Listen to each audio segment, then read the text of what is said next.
Ladies and gentlemen, can I please have your attention? Now ready for this. 5 seconds left in the game. You believe in miracles? Yes! Unbelievable. I'm just here so I won't get fined. Breeze hits it in the air to center. We will see you tomorrow night. It's crunch time.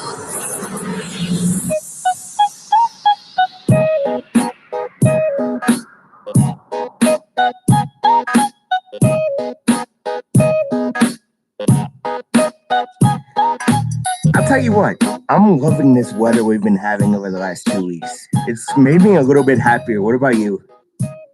It has. I did not know that's how we were going to start the show. Well, you know what? I'm just happy because it's been California weather. Sunny and 85 degrees every day. This is a baseball fan's dream here. Just a baseball fan? Well, a sports fan in general. I think anybody that likes summertime is enjoying this weather. And what a weird opening to this show today. Yeah, you know what? A really good thing Tom Ackerman is here this week. I know, but seriously, welcome to another Monday. Wags, Scott, how you guys doing? Seriously, you're gonna seriously laugh at that. You've thrown the whole show out of whack. I know, don't know right? what to do. It's now. my fault. Yeah, Oh, whatever. goodness. Whatever. There's a lot to talk about on the show today, but first I want to get this out of the way. Did you have a good week, Scott? He wants to get out of the way what we're feeling and how good of a week we had. Your feelings, we're going to get them out of the way right now and not talk about the rest of the show. Yeah, because nobody really cares. I had a good week, Joe. How was yours? It was good. I mean, momentum started this week and then it kind of went by the way of the crapper Saturday and Sunday. Your momentum went down the crapper? Well, no. When the Cardinals lose, I put it on my sleeve. I've always been that way. I don't know why. It's just I guess I'm so. You got short sleeves considering the season we've had. I would have expected long sleeves today. Can we do a do-over at the beginning of the show? No, but seriously, Steve doesn't care about feelings. Wow, Steve. A lot to talk about today. Wags, what do we got? All right, on the starting lineup today, we've got, let's see, Cardinals baseball. That's kind of the only thing going on right now. So that's pretty much where we're going to start. We're going to talk about the week that was, and then the ineptitude and just questioning moves or lack thereof at the trade deadline. Coming up around 2 o'clock, we're going to have the head football coach from Mehlville joining us to kind of talk a little bit about the upcoming season. I don't think practice has started just yet, but we're going to get a good little read on the Mehlville football team coming up as we get really prepared for high school football season. We'll talk some NFL, and if we got some time, we'll get my thoughts on when the MLS St. Louis announcement is going to occur. I think I have an idea of when we may hear something. It feels like they're really dragging this out, doesn't it? We'll talk about it later. We'll talk because I got a prediction, and I think it's going to be spot on, nailed on the head. And if it happens and it's the team name that I picked out, I'm going to quit the show and become a marketing person for the MLS team. Nice. So they don't know about that yet, but Wags is just going to show up one day and be like, here I am. I'm ready to start. I'm the one who called when you're going to announce it. I'm the one who called the team name. Just tell me. I'll sit here. I'll tell you when you win the next MLS Cup. How about that? Does that work? I can't wait to turn on the news and see former host of Crunch Time being escorted out of the building by police. Breaking news on Fox 2 at 5. Hey man, any press is good press, right? I mean, but do you really want that on your plate though? If it doesn't come with jail time, I think I said any press is good press. People might start tuning in and being like, "Who is this guy that was escorted out of here?" I can see him I can see him carrying you out of the building. Wags like, but I knew the name and I picked the date. I'm Nostradamus. All right, Sports Nostradamus. All right, let's try to reel this thing. Yeah. No, I mean, wow. Let's start with the hang on, ugliest. Hang on. Yeah, you have to. You gotta. I know we don't have the official bumper yet. It's coming, but we've got to introduce the segment because we actually have a sponsor now. Oh yeah, that's so we right. have to actually do this the right way, and we're actually going to have some more sponsors coming on here in the next couple of weeks, which is really cool. We'll talk about that probably a little bit later on as well. But we're going to start off with leading off, and leading off is sponsored by Connection Realty. As you guys have heard from in the past, my brother Nick Wagenknecht is a real estate agent. He's with Connection Realty, and he is a wonderful full-time real estate agent to be able to help you out with any of your real estate needs, whether it's buying, selling, investing. In fact, he's done all of it. He's bought a house, he sold a condo, and he's investing in real estate. So he's got his hands in everything, and he knows what he's talking about. And now he's a sponsor of the show with Connection Realty. You can give him a text or a call at 314-750-1409, or follow him on Facebook and send him a Facebook message. He'll get right to you and answer any of your questions. And a quick side note, on Mondays, if you ever have questions about real estate, on Mondays, he actually does a term of the week video where he gives you a little insight into some of the terms that you're going to see on real estate paperwork or something that your real estate agent may talk about. So if you're ever wondering what certain terms are, so you're a little bit more better prepared going into a purchase or a sale, he's going to let you know. So he does that on Facebook, Instagram, and Twitter. So make sure you check that out there. So Connection Realty, 314-750-1409, or catch him on Facebook, Instagram, or Twitter. Nice job. All that was off the top of the head. That was nice. You've been good. Like the last time we had Nick on as a sponsor, I remember this. You'd have a paper. You've memorized everything. Is it just knowing he's your brother, it's kind of easier, or what's? I mean, it is a little bit, but when it's something that's paid, I want to make sure I understand it. So if it was Dubowl that we've got coming on, if it's Poor Richards who we have coming on, if it's any of the other sponsors we may have joining us, I'm going to know what they're about so we can get it right, so they get their money's worth when they pay us, which is awesome because they're going to be paying us. But no, let's talk about Cardinal baseball. Yes, my back does hurt from carrying the load. Thank you, Steve. I appreciate it. Cardinals had a kind of a seesaw week this week. I think it started off good. Then the trade deadline came around. That game on Wednesday night came around. It seesawed back down. Then we were back up after Thursday. And then the weekend series against the A's kind of put us back down on the downside. Like I said, they started off the week with a 2-1 win against the Cubs. That's a good way to start your week going into the trade deadline. It is, but they didn't. Momentum didn't carry over. I'm not talking a loss they had the next day. I'm talking about the deadline, doing nothing at the deadline at all. And then, well, the deadline did affect the loss that day. Yeah, it did. So, let's be honest, it did. But the fact is, they didn't do anything. They say they're all in on 2019. They say this is an important year. How important is it really? Because you think about this, you have a team. I didn't think this team was poised for a big playoff run. If they would have gone out and gotten a big name pitcher, maybe not even a big name pitcher, someone that can hold down the back of the rotation even. They didn't do that. The Steven Matz thing that was reported that I posted on the fan page. I didn't see anything about Steven Matz. Well, no, the rumor that was going around that the Cardinals were in talks to get Steven Matz, but he didn't. The Cardinals didn't want to give up Harrison Bader. Are you talking about Blake Wheeler? Zach Wheeler. Thank you. Okay. Thank you. I was on a roll. Sorry, but no, seriously. Zach Wheeler for 10 starts, which I kind of get why they didn't do it, but at the same time, I at least want one of these guys gone anyway. In Bader or O'Neill, I think, plus plus a middle of the road prospect is what they were asking. Now, what would you do? Would you do that move before we move on with games? Possibly. I mean, we'll talk about the trade deadline in our next segment. That's kind of where I was. Yes. We want to talk about the week that was, and then. Well, then I mean, it kind of. So. Well, here's the thing: the deadline kind of goes hand in hand with what happened this week. So, I mean. Like you said, it kind of affected the game that was lost on Wednesday. But no, the Cardinals have a 2-1 win on Tuesday, and they looked really good, man. They looked like a team that could beat anybody.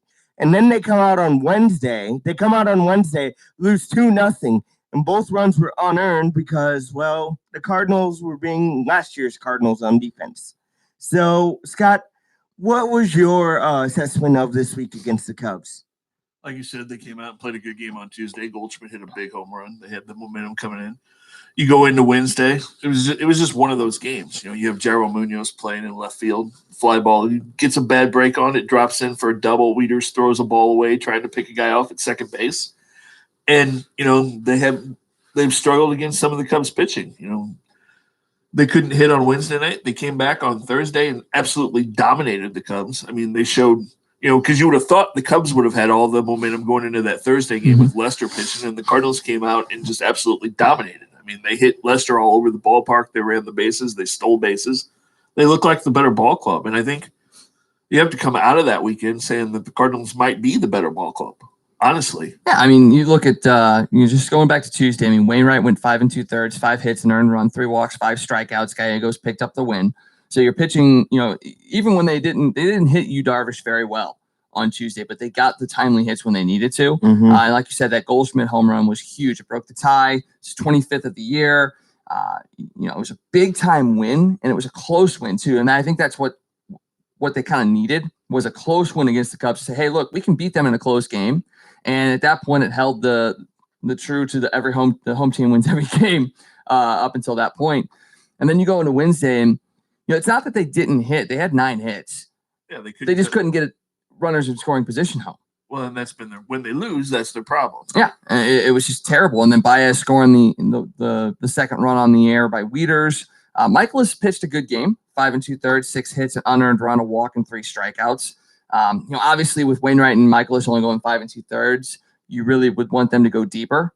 And that's something, I mean, Wainwright, you can expect to be 5 2/3, somewhere in that range, but Michaelis needs to go deeper. And he really hasn't done it all year. No, not at all. And then you got Flaherty come out and he absolutely pitched a gem on Thursday. The team as a whole allowed just 1 hit to the Cubs. Yeah, the only hit the Cubs got in that game was Castellanos. Yeah. In his first game, finally got a hit. A couple inches to the left, and Colton Wong catches that ball, just a line drive, just out of his reach. And then you got Munoz and Wieters combining to go 4 for 7, 2 runs, 5 RBIs. So they had the bottom of the lineup had a big game on Thursday, and that seemed like that kind of seesaw thing for the entire season. You'll have an up game, a down game, an up game, a down game, and it held true in the Cubs series. You know what I mean? That's gonna happen when you play good teams. It's gonna be hard to sweep a good team, even though the Cubs have struggled on the road. To sweep them was gonna be It was a big challenge. To come out of that series, taking 2 out of 3 was big, and then you go to Oakland, and Oakland's a good ball club. Playoff contention, I believe. They are. Wild card. Yeah, they are. They're not very far behind Houston. I think they're only 5 or 6 games out of first place again.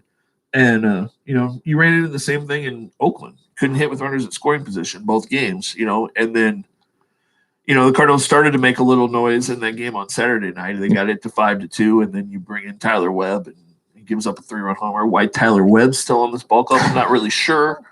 Mike Myers was DFA'd. Yeah, that move was shocking. Was it? Yeah, kind of. I mean, he wasn't terrible. I think his ERA is like 7 something. Yeah, but do you really want not terrible on the team? I mean, that's just like those commercials. I'm okay. Just okay. Yeah. No, I say that because, well, it kind of fits this team's mold. They're not terrible. So why not have a guy who's not? I don't know. Because you need to be better. I'm joking, but you get my point. I was just trying to. You need to. I was just better. trying to have some fun with wordplay there, but But no, seriously, it was a shocking move because I didn't hear any rumblings that it could happen. You know what I mean? Usually, you might hear of something. Maybe, yes, Myers, his ERA was north of 7, but you didn't really hear much out of him because he's been hurt most of the year. So. To kind of lose faith in him right there. I know he had no options, but the guy just came back off injury. But he's been bad since he came off. You look at the 4 or 5 appearances that he's had. He's given up runs in every appearance. And if this team is all in for this year, quote all in, you have to. And that's the thing that just bothers me. And we'll talk about it during the trade deadline talk. Is that you don't do certain things, but then you do other things. And they just don't mesh with the philosophy that you're putting out there. So, all 4 pitchers that the Cardinals used on Saturday night gave up at least 1 run. I mean, that's not a way to win a ball game. Hudson went 3 2/3, walked 5. he's the epitome of the team right now because he'll have a really good start and they'll have a really bad start. And, he's been more consistent throughout the year. He's probably been more of the consistent kind of pitcher that this team has had, but he has games where it's just like, what is he doing out here? Well, you got to look at the fact that he's still a rookie. This is his first full season, and he's kind of hit that rookie wall since the All-Star break. You hope he works his way through it, but, I mean, you had to kind of expect that a little bit, because he's throwing more innings than he's ever thrown. He's never pitched. He's never been a starting pitcher into September. So, last year about this time was when he came up and went to the bullpen. Yeah. So, there's going to be a little adjustment period there. You hope he can get through it, but you don't know what you're going to get from him going forward. And I want to hear Joe's rationale because he put out there about having Waka and Hudson as your 4 and 5 starters, and he thought it was an absolutely terrible thing to think about. He never wanted to think about that. And why is that? Well, okay, Hudson, he'll get better, whatever. But Waka, you're going to put Waka back in the rotation? I'm sorry. You have better options. Really? Where? Who? You go down, maybe, what's Gomber doing? He's hurt. He's still hurt? Okay. But so who are your other options? Yeah. Where are you going? I still wanted to, I don't know, but Waka in this rotation just makes me cringe. He's 6-4 with a 5.15 ERA. Yes, the ERA is not great. Yeah, but not great. But he came in relief 4 2/3 and earned run and 5 strikeouts against Houston. Not great though. You're saying that ERA that's terrible. That's an ERA you do not want to have as a pitcher. Look around at a lot of fifth starters in baseball, and a lot of them earned run averages are in that range. Yeah, about 5, 4.5 to 5. Yeah. Is that acceptable though? I mean, you don't want that. It's not great, but your fifth starter, your fifth starter is your fifth starter. He's a guy that you want to go out there, keep you in a ball game, and give you 5 innings. And if you get that, that's what most fifth starters are. And that's the problem. See, that's wherein the problem lies, is the fact that the Cardinals, it's just like the Blues from a few years ago when they had 3 third lines. This team has 3 to 4 fifth spot pitchers in their rotation. And they didn't go out and make a move. I thought the Cardinals had 5 aces. Or what was that in spring training? We could have 5 aces. Well, Miles Michaelis hasn't pitched anywhere close to what he did last year. Flaherty's been up and he's starting to look like Jack Flaherty again, but he's been up and down all year. Hudson could eventually become some sort of, you said, he's a rookie. And he's won 10 games. Yeah. He's 10-6. You can't really argue with what Dakota Hudson's done this year. He's probably done more than you really could have expected. Yeah, Waka is a guy that if he returned to form can be an ace. I don't think now, just going through the season, you see it if he doesn't stay healthy and all that, he probably is an ace material. And you had a guy in Wainwright that was an ace. So, And again, Wainwright, can you really complain what he's given you this year? No, you can't, because what this guy's done with his career is amazing to me. This guy's learned how to pitch without velocity. Wait, how to pitch? You know what you're adjusted. He's learned how to pitch with less velocity, Wags. That's what I was trying to say until you said that. Stop. You know what I mean by that. But I wouldn't sit there and say Wainwright has had velocity. I don't think it's not like it's been as dramatic as like going from Hicks's 105 down to mid to low 90s. He was in the mid to high 90s, and now he's in the mid to low 90s. It's not a huge drop off, and he's always been crafty. Yeah, he's done what all good pitchers do when they have long careers. When their stuff starts to deteriorate, they learn how to pitch and work with what they have. He's moved his ball around more, up and down, hit the corners. I think you're right. Don't get me wrong. I'm just saying I don't think it's one of those things where you have to sit there and say he learned how to pitch with less velocity, because I think he's always known how to pitch. It's just expanding it a little bit more, a little bit more. You look at Greg Maddux and what he did. He wasn't a quote unquote power pitcher, but as he got older, you saw him expanding the strike zone, and that's what Wainwright is doing. So, yeah, I get your point. What were you going to say, Scott? Sorry, I didn't mean to jump on you. But no, I just want to bring up, since Wainwright's start was on Sunday, but I don't even want to talk about Wainwright there. Why, when you bring Carpenter up, Matt Carpenter, 2 for 26 in the minor leagues, yet you stick him in the leadoff spot? Here's one guy to consider before you guys say anything. Colton Wong, He's been hitting 340 since the All-Star break. Where's he hitting? He's had a 20 game on base streak. Where's he hitting though? Down in the lineup. Exactly. So listen to me first. Okay. I think you're right that you probably do try him up there, but the dynamics of hitting in the leadoff spot versus hitting 7th in the lineup are vastly different, and the mindset is vastly different. I still think it's probably the smart move to put Wong in that spot, but don't get bent out of shape when he doesn't hit like he's been hitting in the 7th spot. I think he can do it, but it's different. I know it doesn't sound like it could be different, but it's different. Well, I don't move him because of the fact that he's been so clutch in the middle of that lineup in the 7th spot. He's got 44 RBIs. He's driving home runs. He's hitting with runners in scoring position. I don't think you take that in the leadoff spot. But to answer your question about Carpenter, Joe, if you actually look at the stats of all the guys that have been in the leadoff spot for the Cardinals this year, you know who has the best on-base percentage? Matt Carpenter. I get it, but I just can't stand seeing a guy that has gone 2 for 26. Is that how much loyalty has kind of ruined this organization in a sense this year? Because look, you bring up guys like that to hit leadoff for you when they just come back.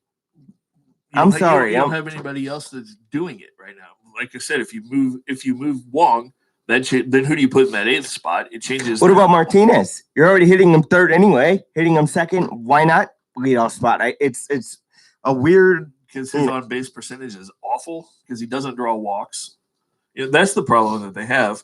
And when you talk about Matt Carpenter, as bad as Carpenter's been, who do you put at third base? Because I know everybody loves him because he got some hits. Tommy Edman's not doing anything. No, he's not. Jairo Munoz is not. Munoz and Edmonds are basically the same person. Mm-hmm. No, Munoz delivers more than Edmund does. Except he hasn't. He doesn't. He has his on base percentage is awful. He doesn't draw walks. He swings at everything. He's a bad defender. He's not. He's a bench player at best. A marginal Major League Baseball player. He is, Joe. I know. I'm just. So, Matt Carpenter, you need Matt Carpenter to be Matt Carpenter. He aggravates everybody when he struggles, but you need Matt Carpenter to get back in that lineup and be. He's aggravated us the whole year. I know. I say us because you and him are in agreement with me. I know. He's been a nuisance this year. And he was last year for 3 months, and then all of a sudden he got hot. So you at this point, you need to throw him in there and hope that he does catch fire because you don't have a better option at third base right now. Yeah, and the other guy they got back, they got Marcell Ozuna back on Saturday as well. Right. So we've got Ozuna and Carpenter back. Yadier Molina is supposed to be scheduled back hopefully by Friday. So you're going to have your team full and whole again by the upcoming weekend series against the Pirates. Ozuna and Carpenter, 2 for 11, a run scored, 2 walks, 4 strikeouts, 11 left on base in their starts this weekend, which considering it's their first appearance in Major League Baseball since coming back, you can kind of give them a little bit of leeway there. I'm very interested to see how they perform against the Dodgers this week, this 3-game set. If you continue to see numbers like this after the Dodgers series, I start to get a little worried, but I'm still going to give it a benefit of the doubt. And it's going to take a week or two for them to really kind of round back into form, considering they missed some time. They only went through a short rehab. Ozuna hit well in the couple games he had down in Memphis. So I'm willing to give them the benefit of the doubt. But I really think this Dodgers series is pretty key, considering they're going to face Kershaw, but outside of that, they're facing Tony Gonsolin and Dustin May. You know what though? This Cardinal team, that's the worst thing that could possibly happen to them. Is two rookie pitchers that they've never seen before because they can't hit them. If they haven't seen a pitcher, they don't hit them. And it's been that way with the Cardinals for a few years now. Well, Dustin May is the top pitching prospect in the Dodgers system. So, yeah, he has pretty good stuff. Actually, you know what his nickname is? Ginger Guard, because he has the same stuff as Syndergaard, is what they say. Noah Syndergaard was not real happy with that nickname either. Did you see that comment? That I didn't. Syndergaard just pretty much came out and said that's the stupidest thing I've ever heard. It is actually like hearing it the first time, Ginger Guard. And he really wasn't very, everybody hyped up his first appearance, and he really wasn't that impressive. Well, I mean, he gave up 3 runs. Three runs and 6 hits in 5 innings. 9 hits. 9 hits in 5 2/3. Yeah, so he really wasn't that impressive. But with Kershaw, we're facing a Kershaw. Granted, he can still be good, but Kershaw now, as opposed to Kershaw, not in the playoffs. Well, let me just ask you a question before you go on that. Do you know Kershaw's record in ERA this year? I know it's not as good as it used to be. What do you think it is? 5-7 with a 3.2 ERA. Joe, he's 10-2 with a 2.85 ERA. He's 7-0 with a 2.35 ERA at home this year. No, I knew he was good. I was just being sarcastic there, but What? No, I was just because I have that weird sense of humor. Just go with it. No, but seriously, Kershaw's still good. He's not the Kershaw that won the Cy Young. He's 10-2 with a 2.85 ERA. That's at home. And on top of that, the guy was hurt some of the year. That's amazing to me. But the thing is, Kershaw during the regular season, I think the Cardinals know how to beat Kershaw. I really do. I would feel better if it was in St. Louis. He's so much tougher at Dodger Stadium than he is on the road. Always has been. I mean, yeah, he's a great pitcher at Dodger Stadium, but so are the Dodgers. Period. Have you seen their record at home? Exactly. Have you seen their record? They're the best. No, I understand that, but league. You want to talk about good home records? The Cardinals may have a decent one, but they only have 15 losses at home. They only have 20 losses at home. What does that tell you? They're good. They're a good team. And part of that's because they play in the NL West, which isn't very good. Yeah. And Ray makes a great point. How many World Series has this Dodgers club had in the last 10 years? Not as many as us, but they haven't won a World Series since 1988. So and you go to back-to-back World Series and lose both at home, I believe. Yes, at home. So I mean, Houston's a pretty damn good team. And the Red Sox, you probably won't see that kind of team again. Like they were dominant. Yeah, I see it. I see it in Houston this year. And the Houston team last year, 2 years ago, was probably better than the Red Sox. Yeah. The Red Sox are good. No, I'm not taking that away, but Houston's good. And then they had we'll get into deadline talk here in a few minutes. Yeah, we'll talk about that. But so tonight, Waka goes against Gonsolin. He's 0-1, 5.63. You want to talk about bad ERA? 5.63 ERA is pretty bad too, right? Any ERA over 4.2 is bad. But he did have a 4-inning save against Colorado last week, so he can pitch. And like Scott said, whenever we see a guy for the first time, this team struggles. And this is going to be an interesting game tonight. Then on Tuesday night, you got Michaelis going up against Kershaw. Michaelis did pick up a win against the Dodgers in his first career start against them back on April 8th. And then Wednesday is Flaherty versus May. That'll be a good matchup. I think it's going to be a great matchup.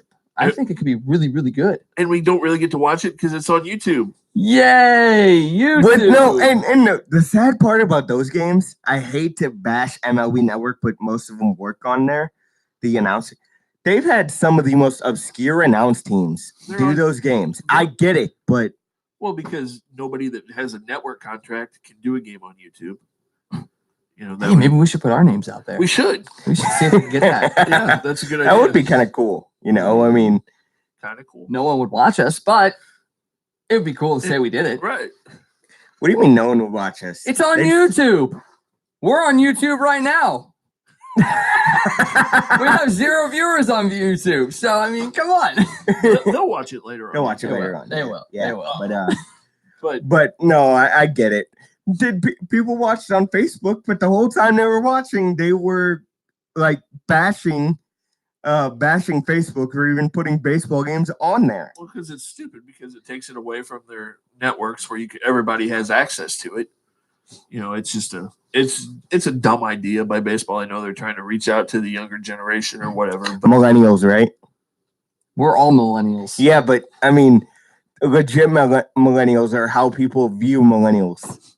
I mean, it's true though. I mean, a lot of us have our faces stuck in technology. So yeah, but I don't know how many people are going to sit in front of YouTube. Like I get it though. If it's one of those things where you still had it on the broadcast network, but you streamed it to Facebook or YouTube or something like that. So if you were out and on the go, you could watch it.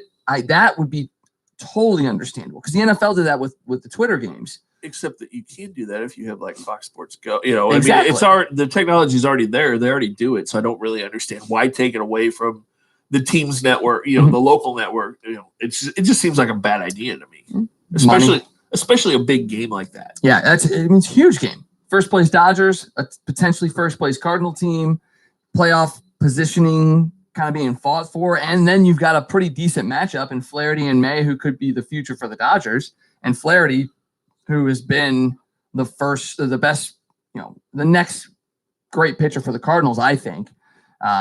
It's baffling. So I work Wednesday, so I'm going to be able to watch it anyway. And then you got the Pirates coming in town this weekend. You know, that's the thing. The Cardinals, you get through this Dodger series, your schedule gets really easy again there for a while. You got the Pirates, you got the Royals, you got the Rockies. You know, you've got an easy stretch where you can make up some games. And as tough as the Dodgers are, who is the only team to win a 4-game series, actually sweep a 4-game series against the Dodgers? Well, that's us. That would be us.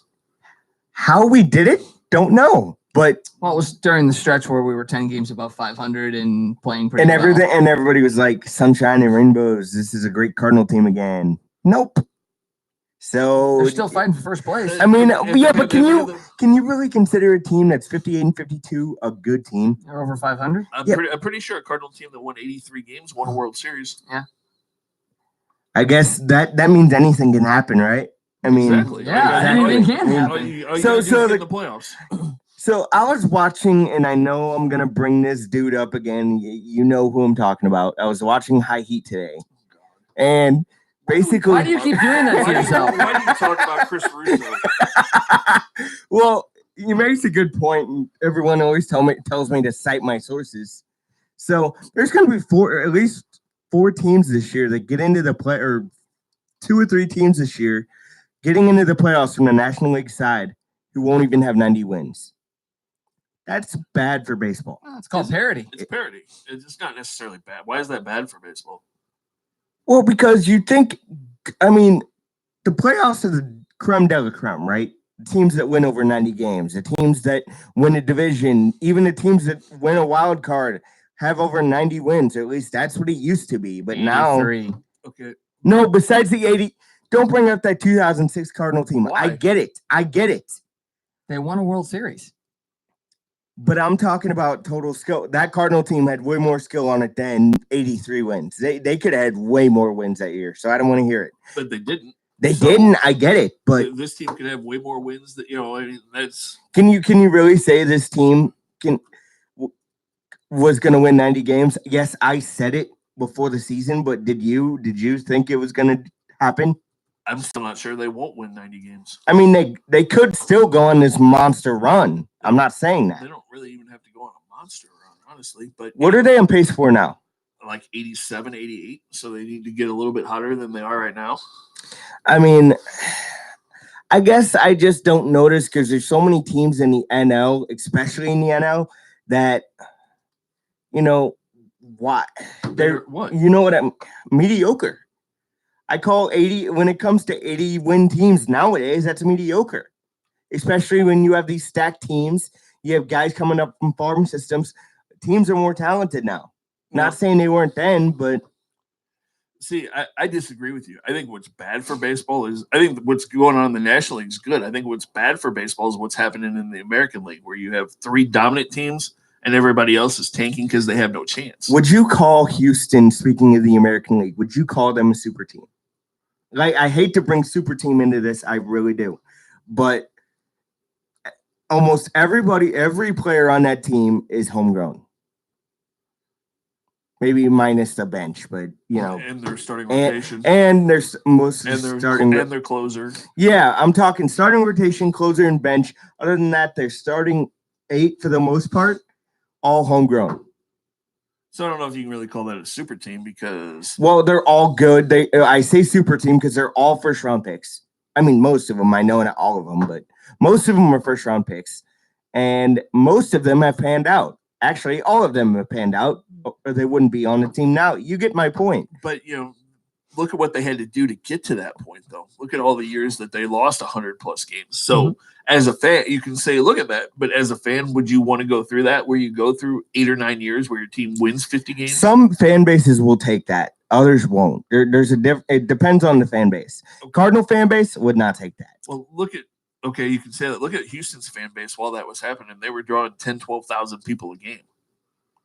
Isn't that most every team that goes through a rebuild? Look at Well, that's my point. Do you want to see that and watch that for years?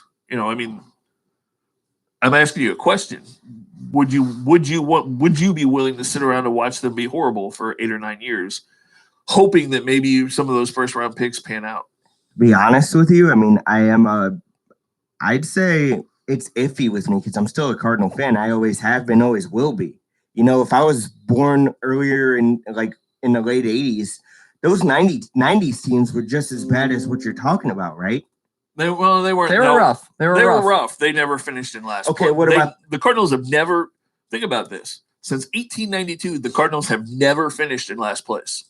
That's nuts. That is nuts. How about those 70s teams? Those were rough too. They were rough, but almost every one of those teams were in contention, at least at some point during the season. They were all a little under 500. So, when we talk about bad years in St. Louis, it's 7 or 8 games under 500 is a bad year here. Imagine what would happen if you went 50 and 112 for a couple of years. People would be jumping off buildings. So I pulled up the 2006 roster just to kind of give us a mindset of what this team was in 06. Okay. So you had Ronnie Belliard, who they got at the trade deadline. Exactly. Gary Bennett as the backup catcher. You had Chris Carpenter. You had Chris Duncan in your outfield. Yep. You had David Eckstein as short. Yep. You had Jimmy Edmonds, who was hurt most of that year. Juan Encarnacion, that was their big free agent addition that year, and he was okay. Wasn't great. Randy Flores in the bullpen. You had Josh Hancock, Jason Nidringhausen, Tyler Johnson, Josh Kinney, Braden Looper, Hector Luna, Jason Marquis, Aaron Miles, Molina, Mark Mulder was on that team. Timo Perez, Sidney Ponson. I'd forgotten about Sidney Ponson. That was their big offseason pitching acquisition that year. Albert, Anthony Reyes, Ricardo Rincon, John Rodriguez, J-Rod was on that team. Scott Rowland. How much hype was around him? Like, everybody loved the guy for like a period of time. He was Bo Hard. Yeah, he was. Bo Hard. There's always one. Scott Rowland, Skip Schumacher, Jorge Sosa, Scott Spezio, Jeff Suppan, my favorite guy of all time, So Taguchi. Love So Taguchi. Brad Thompson, Jose Vizcaíno, Wainwright, Jeff Weaver, and Preston Wilson. Now, all those guys had their moments during that season, but could you collectively say that this team is any different than that team? Not much. And, a lot of those guys came in at like the waiver deadline. Preston Wilson, Jeff Weaver, I think Jose Vizcaíno, all those guys were late season additions and were huge. I mean, where's this team in 2006 without Jeff Weaver? Yeah. Oh my gosh. Yeah. And they got healthy. And kind of like this team, that team got healthy because if you remember, Jimmy missed a big part of the season. He had a concussion. Scott Rowland wasn't real healthy. And then they got into August and September, and those guys came back, got healthy, and they got hot. But when you look at the makeup of that team, other than Edmonds, Rowland, and Pujols, there's no stars on that team. Yeah, I mean, because even at that point, I think Molina was still in his struggle offensive stage. So I think that was really his coming out party, was that playoffs against the Mets. That home run against the Mets was kind of the beginning of Yachty being a hitter. Yeah. I remember jumping up and down thinking, holy crap, Yachty just did something. The guy who did it, and that always is the unsung player. Well, and if you remember back to that game, the inning before that, Scott Rowland, we thought had a home run. Andy Chavez. Yep, jumped over the wall and took away Rowland's home run. Oh, goodness. But yeah, you look at that team, and there's, like we said, 3 superstars. You look at this team, and you've got Goldschmidt. You've got Ozuna. Who we still don't even really know is a superstar, if he's a star or not. Yeah, but he did have that great year. Yeah, he had a great year. Well, and if you look at his numbers this year, if he stays healthy, he's probably close to 30 and 90 right now. Yeah, I could see that. But he's just never put it together. Right. And that's the thing. You've put it together for 1 year. And yes, you can sit there and say, yeah, because he hit between Stanton and Yelich or in front of Stanton or what have you. And yeah, you got to be able to be good to be able to do that. It's not all about that. He did have to go out there and do this stuff on his own. Right. But, having 1 good year. Although, if you look at last year, knowing what we know now, how bad his shoulder was, the numbers he put up last year are still pretty impressive. Yeah. 24 and I think 89, something like that, home run RBI. So you just wish he would have been healthy the whole season. Right. You have to wonder with the Cardinals having Randy Arozarena not on the 40-man roster. They're afraid to bring him up because they may burn it. They don't want to burn an option. Why leave the guy down there? Because the guy, I don't think he has much more to prove. I mean, what is he hitting 380? You have guys, exciting young players down in the minor leagues, but yet you'll have Tommy Edman play right field. Well, I'm sorry. No.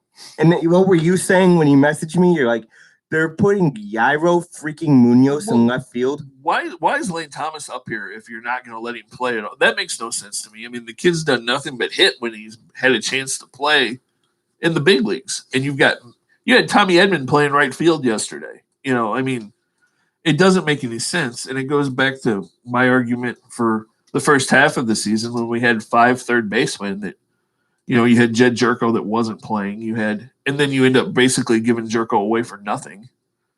Which leads us right into the meat of the order, which is trade deadline talk. Right. So, like you said, Jerko basically traded for 2 contracts in my mind. Tony Cingrani, who is out for the year, so he'll never pitch in a Cardinals uniform because he's a free agent at the end of the year. And then you pick up Jeffrey Abreu, who's a 19-year-old single-A player who just so happens to be on the 60-day injured list. Yeah, so I mean that was 2 teams basically switching bad contracts. As far as the Arozarena thing, why he's not up here, I mean that doesn't make a whole lot of sense. You've got at some point Dexter Fowler. I know you're paying him a lot of money, but what is the point of having Dexter Fowler on this team? Money and loyalty. But why do they have any loyalty to Dexter Fowler? Dexter Fowler's been here for 2 years and was hurt most of last year. I mean, there's no I understand the money part of it, but at some point you can't keep telling the fans, we're going for it. We're going to do this year matters, and then not put your best 25 players out there. It's starting to get ridiculous. I don't know, man, but I'll tell you what, when you have guys up here like you said with Lane Thomas and you don't use him, what's the point? And then when you have Tyler O'Neill that's injury prone, I can't believe that too. I mean, actually, yes, I can. Tyler O'Neill, he's an injury waiting to happen all the time. Those bulky guys, do you ever wonder why there's not many bulky guys in the game? Because they can't stay healthy. That's because they can't do steroids anymore. Well, not just that. Look at Matt Holliday. Yes, that contract worked out. Wait. What were all his injuries? Lifting injuries, back spasms. Most big guys. Towards the end of his career. No, but still, it was going to happen. It doesn't matter when it happened. It just knowing it was going to happen. He never missed any substantial time for the bulk of that contract, and he's probably going to be a Hall of Famer. At least a Cardinal Hall of Famer. At the very least. He's got a pretty good shot of being a major league. He does. Hall of Famer. I kind of have to disagree on the bulky guys get hurt too much argument. I mean, I think it's not so much about being bulky. It's just making sure that they're going through the routines the proper way. Yeah. If you know that your back is tight, maybe don't lift. I mean, right. You're gonna see everybody lifts. Everybody lifts, bro. Yep. I mean, I don't think bulk has anything to do with it. It's about how you treat your body and the way you go about doing it. Yes, sometimes guys that lift weights a lot do, go overboard sometimes, but I don't think that's. Well, and right now it's not even that because he's got a wrist strain, so I don't think that's from lifting. No, but I mean, I know I brought up the lifting with Matt Holliday, but those were his injuries when he did get injured here, which wasn't much because that contract probably one of the best contracts I've ever seen. But you just said he was injured a lot. Toward the end, you were right, but I'm just saying with these big guys. Besides guys like Matt Holliday, besides O'Neill, how many bulky guys have you seen in the big leagues the last 5 years? There's a lot of them. Yeah, it's just because they don't play here. Yeah, they're spread out. It just like Wag said, it's just more taking care of your body and we're just making sure you take care of your body when you start to feel something. If you have a bad back, don't lift. Randall Grichuk was bad about that. He had a couple of years where he would do that, start lifting and hurt his back and keep lifting. Oh, wait, I got to go on the disabled list now. Yeah, you think he's a bulky guy? He's not. No. So, I mean, it kind of throws you, dirt in the face of the argument. So, but kind of looking at the lack of moves that the Cardinals did at the deadline, they were in on Zach Wheeler. They were in on Zach Greinke. Robbie Ray, to an extent, they were in on a little bit as well. I think Wheeler was the guy that was probably the closest, I think. Seeing that move doesn't do it. Zach Wheeler, I wouldn't have made the trade that they didn't make, because if you look at Wheeler, talk about a guy that's been injury prone. He's been hurt for the last 5 years. Yeah. This is the first year in like 6 years that he's been healthy. And he was hurt, and he just came off the disabled list. So I'm not sure that move made any sense at all. Plus, you're going to lose him at the end of the year anyway. Yeah. Right. I mean, and I know Joe's not a Harrison Bader fan, but I still think Harrison Bader is going to be the center fielder of this ball club.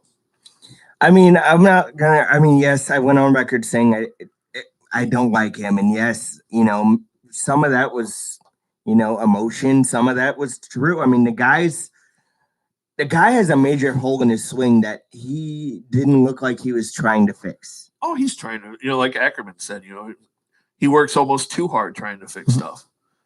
He's trying to fix it, and you got to realize that he's still only, he just turned 24. He's still a kid.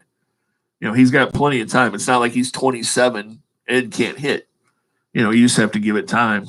I mean, we were just talking about Yachty. I mean, when did he start finally figuring it out and hitting? It was probably 4th or 5th year in the league. Yep. So you can't sit there and say that he's never going to figure it out, because the guy that we look at right now is perhaps one of the most clutch hitters on this team in the last 10 to 15 years outside of Albert Pujols. Right. It took him 3 or 4 years to get above that 216 average. Yeah. Because what would you do if you did make that trade and you get Wheeler for part of a season and Bader goes to New York and becomes that all-around player and is their center fielder for the next 10 years? Well, you also got to think about this. He was from New York. And let's just say it doesn't work out here, and you look back, and yes, Wheeler didn't have another year on his contract. I understand that. But don't you think going back home would be easier on him? Not necessarily, because a lot of times when you see a guy go to their home city, they struggle. Mm-hmm. David Freese is kind of the exception to that rule in baseball, because I remember back in the 90s when the Cardinals brought Scott Cooper back to St. Louis from Boston, and that didn't work out at all. No, not at all. Actually, that year we went down to spring training and talked with him a little bit. So, the hometown guys generally struggle, whether it's just the first year or the entire time that they're here. There's some sort of struggle aspect because you're trying too hard. You're in front of friends and family. You're in a comfort zone, and sometimes that can kind of mess with you a little bit. And that's part of the reason why David Freese needed to leave St. Louis, because there was a lot going on behind the scenes at the end with David Freese that he needed a change to get away from home and some of the comforts and things that were happening here. Yep. Obviously, the whole never has to buy certain things in the town got a little excessive, I think. Pat Maroon never has to buy a beer in this town again. Yeah, but you got to look at it. I mean, when Freeze happened, he was what, mid-20s? Yep. Yeah. Pat Maroon is 30s. And has a family. David Freese was single and was enjoying being single. So, I mean, it's a wildly different environment. So, that's not to say Pat Maroon doesn't go out there and enjoy himself. Right. But, you know when you're at that point in time, you know what your limit is, you know what your stopping point is, and you know where you're going. When you're young and single, hey, man, just go for it. Just go for it. So, like we said earlier, Zach Greinke went to Houston. But my God, did Houston get fleeced in that 3, deal. 4, and 5 in their organization. Plus, they had to pay pretty much the whole contract. I mean, that may come back and bite them in a year or two. Yeah, but if they win a World Series this year, I think they might be able to take it. Right. Because they ended up not giving up their top 2 pitching prospects. So even though they gave up 3, 4, or 5 in their organization, they still held on to those pitching prospects that they coveted. And, it makes you wonder what the Cardinals are thinking, because they said, Carlson and Gorman were untouchable, essentially. And I understand that completely, because those are two guys that you're going to be building this team around, because they're in positions that are going to be open in the next 3 to 4 years. The third base spot will be open if you don't move DeYoung over there, which if you have Gorman, DeYoung, Wong on that second short third, I'm fine. And Goldschmidt. I mean, if that's your infield, I think you're great. You're set. And then to be able to throw out Carlson, Thomas, and maybe a Arozarena out there in that outfield, you're not giving that up. So it's not like the Cardinals said, hey, look, we're going to have anybody and everybody out there. They have a plan going forward. I understand that. But sometimes you overvalue and you hang on to too many prospects for the sake of the team that you have going forward now. Like, they could have gotten rid of some of these prospects and moved on, because not every single one of them pans out. I think Carlson and Gorman will pan out, and I think they were smart to say, hey, look, these guys are untouchable. I mean, it was the same thing with with Oscar Tavares back in the day. It's like, he was untouchable. If things would have gone a little bit differently, we'd probably be having a wildly different conversation right now. But there's other people. I mean, you can't hang on to every single pitching prospect that you have in your team, because not all of them are going to pan out. At some point, you have to support the team you have now while still thinking of the future. Yeah, that's the thing with Mo. You have to.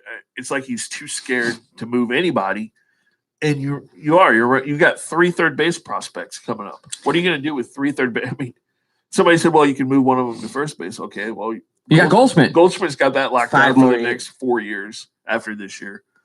Actually, there's an option for that last year. The outfield. How many outfielders can you? Dylan Carlson is probably going to be ready to be in the major leagues at some point next year, if not by opening day. Like Joe said, what does Randy Arozarena really have left to prove in Memphis?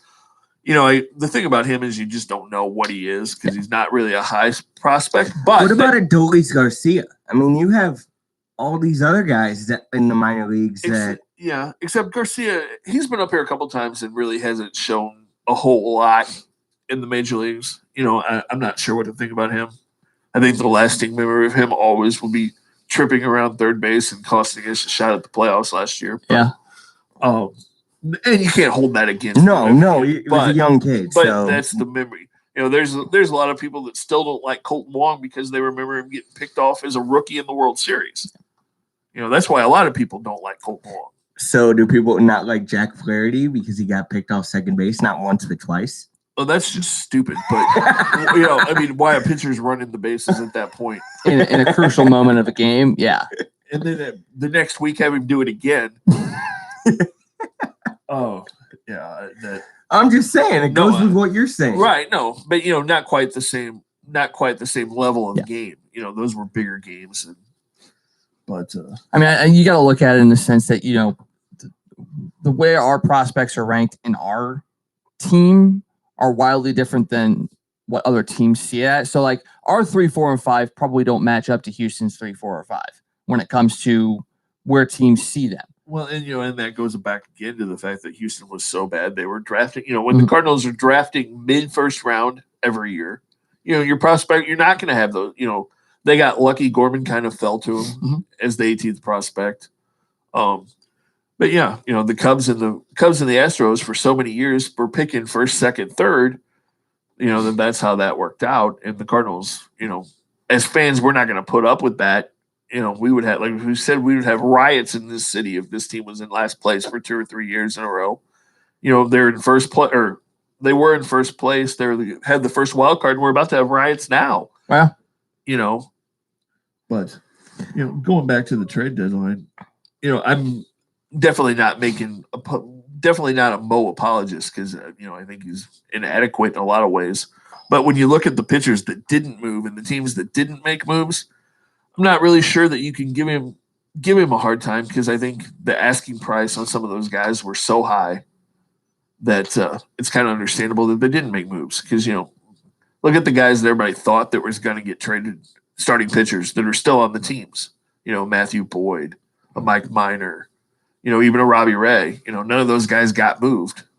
So that says a lot. It's interesting. It would be interesting to be a fly on the wall to hear those conversations, see what really was being asked for some of these guys. Because, I'm not surprised that Bumgarner stayed. I'm not surprised that Syndergaard stayed. I'm a little surprised Robbie Ray stayed.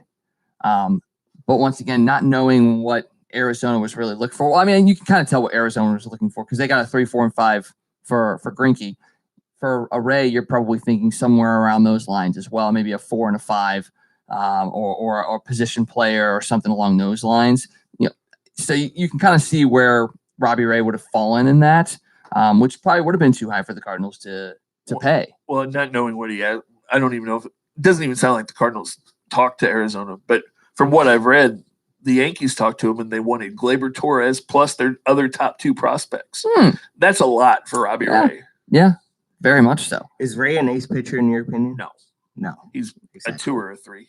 Like I could see that being the offer for like a Syndergaard or a Bumgarner. Right. But yeah, for a guy like Robbie Ray or even a Mike Minor or something along those lines, yeah. I'm actually shocked the Cardinals didn't kick the tires on Mike Minor. He wouldn't have costed much. I think that was the other guy that they did, but apparently Texas again was asking for a lot. Don't tell me Carlson or Gorman couldn't be for Mike Minor. I think it guys. Probably was because it was such a seller's market. I think that's probably where they started. But then maybe they go down and say, okay, we'll get off of that, but we want 5 prospects instead, and that's too much for a guy like that. Yeah, it really, really is, and you could see that it was kind of all around the league because the trade deadline was very, very lackluster. Yeah, it was. There was not hardly anything that went down at the trade deadline. I mean, the Greinke thing kind of came out of the blue. I'm not going to lie. I was watching ESPN Sports Center coverage, and at 3:00 when they're like, "Oh, we have breaking news," that for a second, I thought maybe the Cardinals had pulled that off because I really thought that if you took most of Greinke's contract, you wouldn't have to give them a lot. Yeah. And obviously, that wasn't the case at all. Arizona got a haul. They did. They you talk about how well Houston's done on certain things, and then you see that, and you're like, oh, well, I mean, yeah, they're going for it, but that's a team that is legit one piece away, whereas the Cardinals seem to be a couple of pieces away. More like 4 or 5, but let's be honest here. They're not 4 or 5. I wouldn't say that. Maybe 2 or 3 at the most. Yeah, and Houston was there, but Houston really did fleece their minor league system because then they turned around and got Aaron Sanchez from the Blue Jays and gave up 2 or 3 more prospects. I mean, and in his first start, it looked like a great move. I mean, combined no-hitter, and he pitched really, really well. So, what do you guys think of combined no-hitters real quick before I move on? Because I want to ask you guys, do you think it means – it obviously doesn't mean as much as if one guy threw I think it means it almost exactly as much. It means it means as a team you didn't allow a hit. Yeah. It's not. It doesn't get the pub that if one guy did it, but it's still basically the same thing. You got a no hitter. Yeah. So I mean, the Cardinals almost did it against the Cubs. Yeah. I mean, would you have been like, it's a no hitter, but it was by 4 pitchers? Like that's impressive because that means 4 guys came in and did their job to the best of their abilities, right? And didn't give up a hit. Well, and, as good as the Cardinals bullpen has been, you could almost see that happening with their bullpen. If one of their starters went 6 innings, you can see a case where they get into the bullpen and you have a Miller and then Carlos and you go through Gallegos 2 or 3 or 4 innings where the bullpen doesn't give up a hit. You could pull that off. Very well could happen. Fair enough. Very well could happen. So, all right, you ready to move into the stretch run? Yes, I am. Yes. Yes, I what? am. If I talk about the Cardinals anymore, like right now, I'm gonna burst because they make some moves that I question. You question some, he questions some. Oh, yeah. It's amazing. And we're questioning a team that's a game and a half out of first place. Right. So you get Coach Heineman on the phone real quick as we get into the stretch run. We're gonna be talking some high school football. That's high school starting up this week and next week, and they're ready to go. So, hey, Kent, how you doing, man? I'm doing good. How you doing, bud? Pretty good. Let's talk about last season. Well, you want to welcome him to the show or something? Or? Kent, welcome, man. Really, welcome. I am honored to have you on, man. Oh, thanks for having me. Kent Heineman is the Mehlville football coach. Had a pretty good season last year with 7-3. Ken, let's talk about that first. What did you see in last year's team that you really liked? I think that the kids who played so much as sophomores and then and becoming juniors, and the juniors that were seniors last year, we took some bumps with those guys early on when they were a little younger, and I think that they really matured last year, really got better. That experience playing on varsity as youngsters really helped them out and really worked out for us last year. How much you talk about juniors turning into seniors last year? How much do seniors play a role in how good a program is? It's huge. Every year we end up with some kid who's a senior who, the year before that, we didn't think really had much of a shot of making an impact on our team. And there they go. It's kind of like that senior switch turns on, and it's just, they're more mature. Their body's more mature. They kind of get it. So a large number of seniors definitely have an impact on every season. And this was definitely a run team last year. I want to talk about a few guys you're gonna lose first, and a few guys are coming back this year. We'll talk about that. Talk about the presence that Ibrahim Asaya had on last year's team. He was a huge impact on us on both sides of the ball. To be honest, all three phases of the ball. I just, I go back to the Hazelwood West game last year when they're going for two to take the lead, and he comes across, and causes that fumble, which inevitably won the game for us. That kind of summed up his career for us. He was a kid that worked really hard for us. And just was all over the field, and he's pretty much, going to be impossible to replace. Very. I will ask about. Ibrahim Asai was a beast. Let's talk about another beast, and I'll be honest. Both of them were the Pruitt brothers. One on defense, one on offense. Jaron Pruitt. That's going to be tough to replace, especially offensively. Absolutely. Jaron's a kid who, at any given time, anywhere on the field, can score. He just, I saw him for 4 years, and there wasn't a day that I saw him that I wasn't like, holy cow, he just did that. He just kind of was a freak of nature, super athletic, just a really good football player and an outstanding kid. So you talk about Jaron. What about Rashawn? How much are you going to miss him? Rashawn also, a huge kid that is going to be, tough to replace defensively. He not scared of contact whatsoever. He comes up and makes some huge plays for us. Also was a great leader in the locker room and on the field. There was a lot of times where, some guys maybe weren't as focused as we would have liked, and Rashawn had no problem calling them out and setting those guys straight.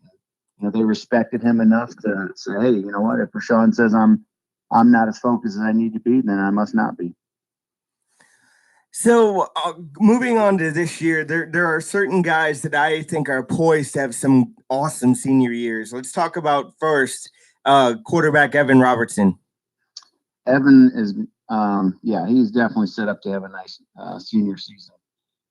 Last year with the change of the offense, Evan took some time to get used to it, and to he's under center more often than he was the last 2 seasons, and but he's looked great in camp.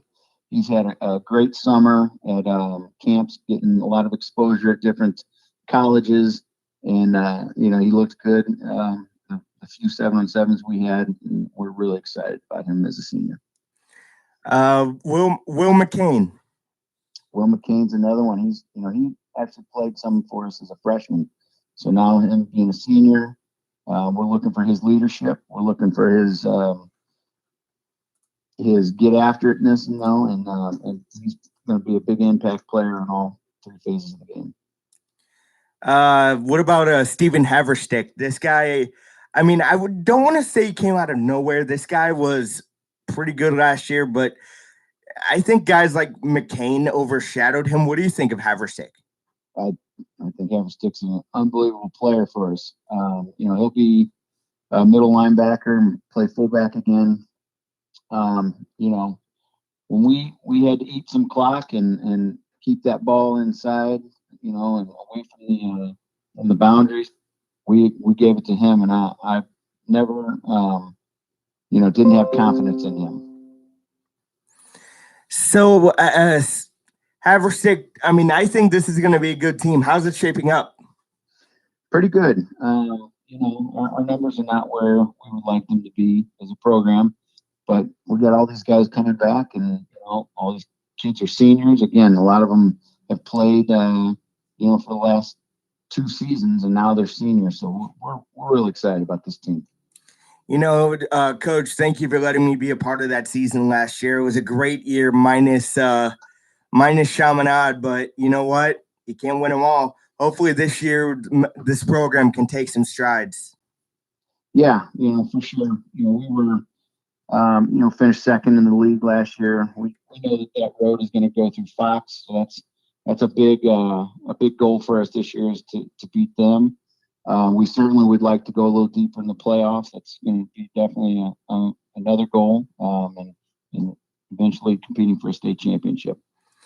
I can't wait to be on the field for every one of those games. Can't wait to see you, Coach. Yeah, thanks a lot, Joe. We appreciate you covering us. All right, talk to you later. Take care. All right. That was Ken Heineman, Mehlville football coach. It should be a good season for Mehlville. They lost to Chaminade in the playoffs, and let's be honest, Chaminade was it going to be a tough team anyway, like they always are. Oh yeah, I ended up losing in the title game to Vianney. So losing to the eventual runner-up in state. Obviously, you don't ever want to be that. You want to be the team that gets to state, but you gave them a tough run. Yeah, it was a big gap as far as score is concerned, but sometimes score doesn't dictate how a game goes. Right. So they're right there, and to have a good amount of seniors coming back. Anytime you can have a senior quarterback who has played in a district game and knows what the next step is, that's huge. For myself, I went to Pattonville a couple years ago when they went to the state finals and lost on the last play of the game.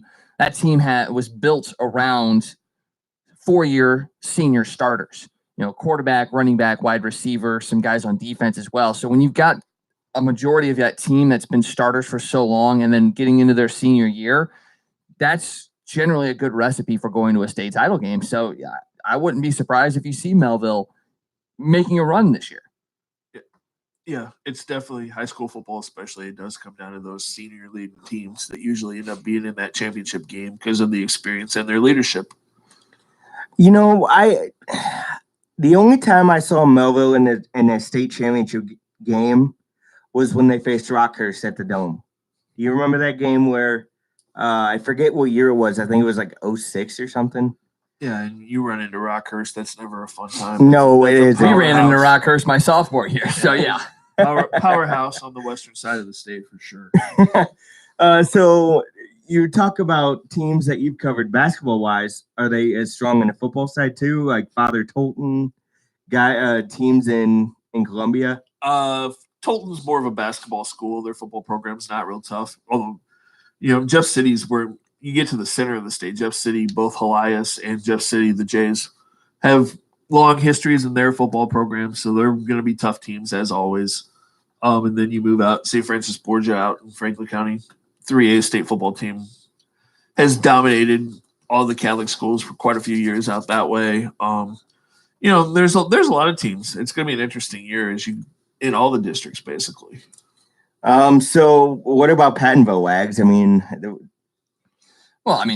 Last year they were kind of down considering they just lost, like I said, a bunch of 4-year starters. And they're also in a tough district: CBC, DeSmet, Hazelwood Central, Hazelwood West, Marquette, Rittner, and SLU. mean, that's not an easy district to go through. No. Not at all. So, for them, if they were to finish somewhere around 500, I think they'd be happy considering who they're having to play against and who they're having to, bring along as far as the team is concerned. So, one can only hope. You never know what can happen. District 6, Class 6 is stacked. You look at you talk about the western side of the state. That's got, Blue Springs. You got Jeff City over there. You got Rockbridge. You got Lee Summit. You've got Rockhurst, Park Hill. Those Kansas City teams, Right. they feed those guys like no other over there. So it's going to be tough no matter where you go. Even District 3, Eureka, Kirkwood, Lafayette, Lindbergh is another. That's a rival of Mehlville. Even Northwest Cedar Hill isn't a bad team. You got Fort Zumwalt West, who had a down year last year. There's a lot going on in Class 6 that it's tough. And then you look at Class 5. Coach was talking about wanting to beat Fox. Fox is a team that you just never remember, but they're there every year. Right. So that's a tough one. Jackson down in the Cape area. Scott and I know Jackson and Cape Central pretty well. Are those good teams, Jackson? Always. So you've got that to worry about. Then you've got Chaminade, you've got Mehlville, you've got Vianney, who's the state champ. You got Poplar Bluff. Oakville's not a bad team. Fort Zumwalt North is rising a little bit. They've been there almost every year the last few years. Yep. Timberland is getting back there. There's a lot in Class 5. So Carthage, Nixa, Park Hills, South. There's a lot all up and down. Every single class is just stacked every single year, and that's what makes high school football so enjoyable. Is it's just so much fun. And it's also good to have those good teams because I remember when I went to Mehlville, the program was down. I'll be honest there. I didn't know how to say it. It was down, and winning 1-2 games a year. I was a manager on that team for 2 years, and just watching those guys on the bench when they would lose game after game after game, it kind of stunk, but now, it's not like they're actually winning games, and I'm glad to be a part of it. Yes, I'm there when they were down, but I'm there when they're not. You know what I mean? It's almost like you have to be that way with every team, like the Cardinals. All right, they're down, but does that make us not fans? So does that mean you would watch them if they had a 50 and 120 season? Would you? No, you're the one. I don't really watch them right now. Did you watch the Blues when they were bad? Yeah, I went to games and stuff like that. I was there for a 10-3 loss to Calgary one time. Yeah, so even right after the lockout, as soon as the year after they got rid of Pronger, I'm still watching games. I love hockey. So yeah, I watched almost every single game I possibly could. I went to games at the time. Granted, it was cheap. You could sit really, really close it's just like when my brother was in college. We would go to Royals game. We would go to the Royals game, and you'd sit for $5. You could sit on the first base line right there at the front. Yep. There's some good positive things out of having a terrible team. Well, Scott, you really, in a sense, if this team was that bad, you wouldn't have a choice but to watch this team. Oh, I would. But would you? I would still go. Yeah, I was there many times in the '90s when they weren't very good. You're a fan. You're a fan. You go no matter what. So it makes your point. Especially with high school. And you also look at some high schools now, considering you got ones that are just now starting up. You've got high schools that have football programs that are 3rd and 4th year. Yeah, they're going to lose because they're getting their football program started. Right. But you can look at those guys and be like, hey, that's the legacy is they started the program. When they finally get good, they bring these guys back and be like, hey, look, if it wasn't for you guys starting it and taking your lumps, we'd never be where we're at now. So yes, you can sit there and look at it as you really don't want to go through a 1-2-3 win season. But if you're a new program, sometimes you have to go through that, and being a part of that legacy of when you get good is pretty nice too. Right. So you'll be calling football, won't you? I will be. Yep. Starts in 2 weeks. Looking forward to it. I'm looking forward. Mehlville actually plays Lindbergh first week on August 30th. Do they always play Lindbergh first? Yeah, but Okay. it flip flops. Last year they were at home. Last year they were. Well, yeah, I mean, they're not going to play it. it. They're not going to have a home game every single year. So basically, every home game they had last year will be on the road. Every road game last year will be at home. That's how it usually works. Yeah, that's usually how they flip those. So, were you doing any football? Nothing officially yet, but there have been some rumblings about possibly being the voice of a team somewhere. I'm not sure where, but there's potential. I'm actually going to be reaching out to my contact here today to see if there's any news, considering it is starting up here in a couple weeks. I might be out in that Rockwoodish area, so we may cross paths, Joe. Yeah, on rival sides, but we'll see. I'm not entirely sure. I may come in and say hi to you in the press box, but Not when we're on air. No, but I'll do it at halftime. I'll annoy you at halftime. Because I annoy you so much anyway, I might as well annoy you at halftime. Oh crap! I better make sure they have locks on these doors. So, but we'll see. I'm not sure. Like I said, nothing official yet, but the plan and the hope is to be with one team and a broadcast partner throughout the entire high school football season. So we'll see how that goes. It'd be really cool because I've never done a full season's worth of work, and I'd love to be able to do that and say, hey, look, I've done this. I can put it on the resume and be like, hey, I've done a whole season, and then who knows, maybe get some sound bites for this show, and who knows, we can go from there and see what it's like. Yeah, that would be cool. I mean, just to be able to do that. I know live streams doing a video tonight, I guess, announcing their football schedule. So that will be interesting as well. They're also doing some work. I wanted to bring this up to you guys. They're doing some work for the women's ABA. Yeah, I saw that as well. Which that's pretty cool. And Jeff Whitener, a fan of the show, is going to be the play-by-play voice of the St. Louis Sound. That's awesome. That's Nice. really cool. Well, I mean, they're also going to be doing some more work with some people that we know as well. Oh, yeah? Yeah. I mean, I don't know if you've heard of this little show called Crunch Time, but they're going to be coming on board in September to help with our aesthetics and our platform. And they're going to be helping us out, making ourselves look really, really good. They're going to have to do a lot of work to pull that off. Well, that's, we're actually getting replacement hosts for at least me. I mean, putting a solo camera on me. You just can't. I can't pay for weird that face. You just can't make a weird face. You're Like just telling me he has a weird face. No, That's no. not nice at all, Joe. I didn't say that. It's okay. I already know I have a weird face. So I gotta tell Ray, don't put a camera on me unless you want to break a camera. We should just get like mannequins and sit them in the seats each week. But how would there be any noise? We could be off in the Yeah, distance you can somewhere. have the mics off camera, and we could just talk in the mics and pipe it through. Yeah, People can look at mannequins for 2 hours. I call Brad Pitt. I call Will Ferrell. I could see that a little bit. I could see that. I was actually thinking John C. Reilly.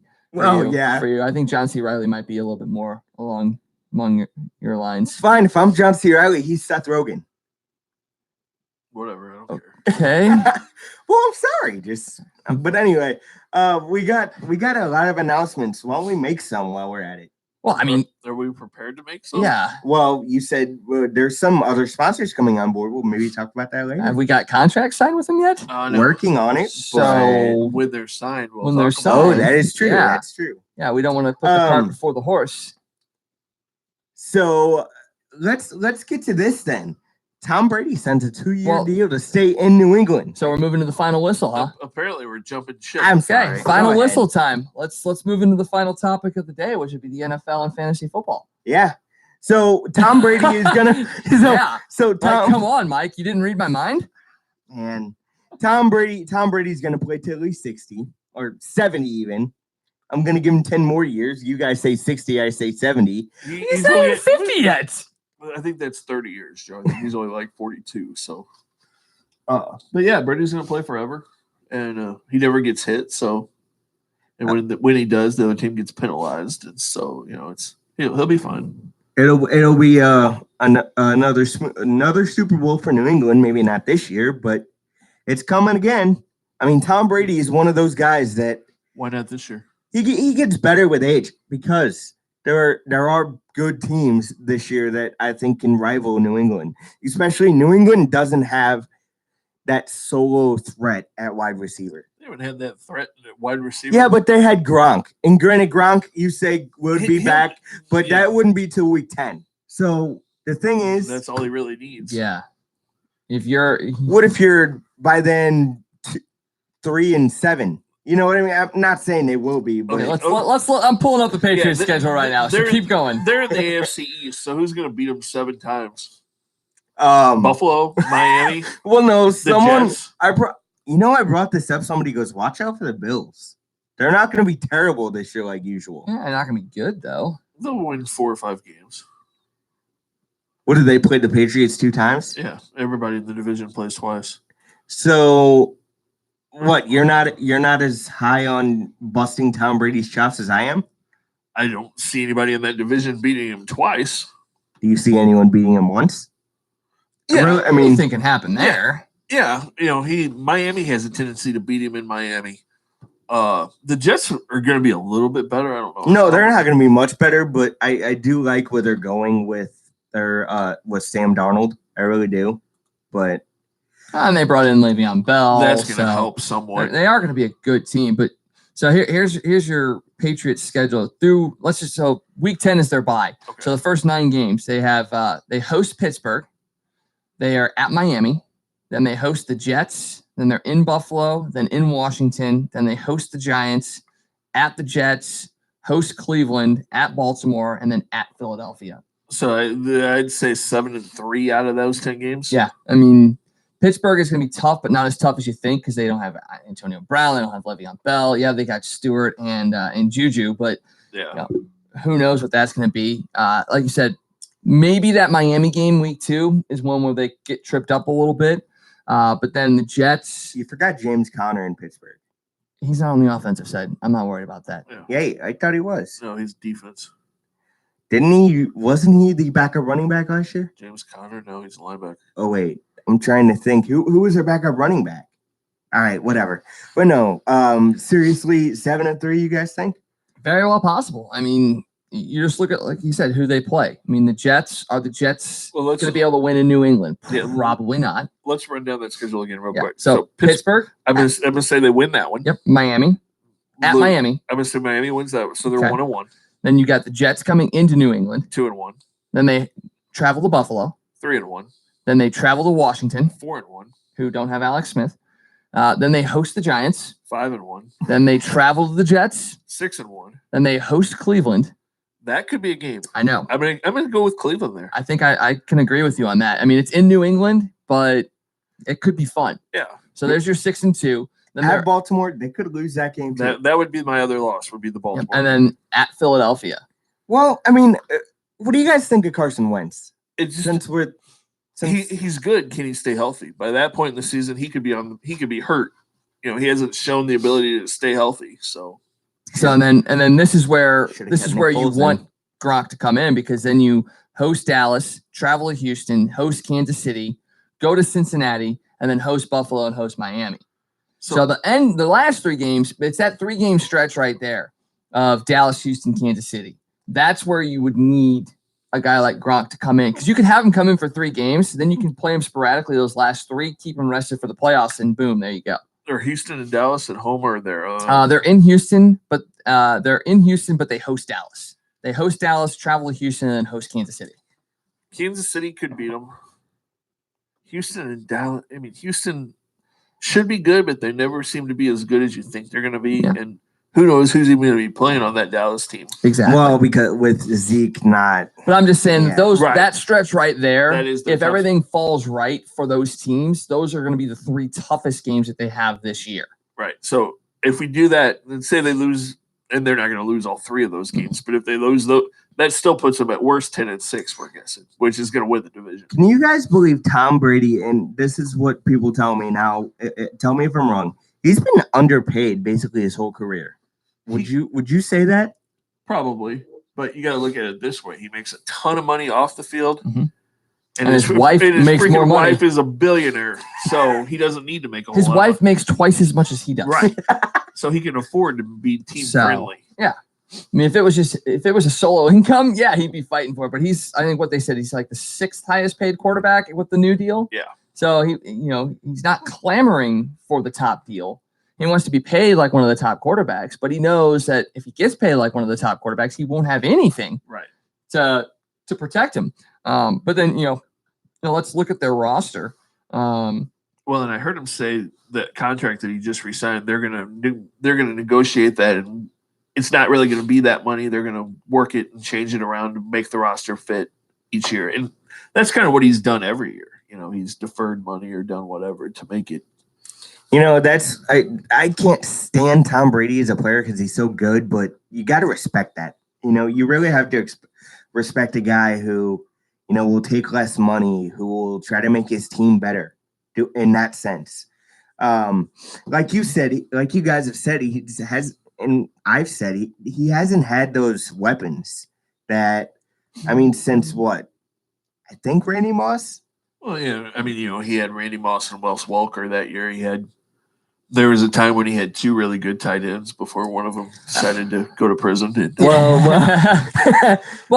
you're saying weapons and stuff like that. I'm looking at their depth chart right now, and it's really not as bad as you think. You got Philip Dorsett, Demaryius Thomas, and Julian Edelman as your top 3 wide receivers. That's now terrible. Demaryius is not as good as he once was. Right. Dorsett probably isn't a top tier wide receiver, and Edelman obviously getting a little bit older, but he is also the MVP of the Super Bowl. And he also is a steroid user, so and cheating is cheating. Right. You can't win if you don't cheat. But then you've got Sony Michel and James White and James Devlin and Rex Burkhead is your 4-headed running back quartet.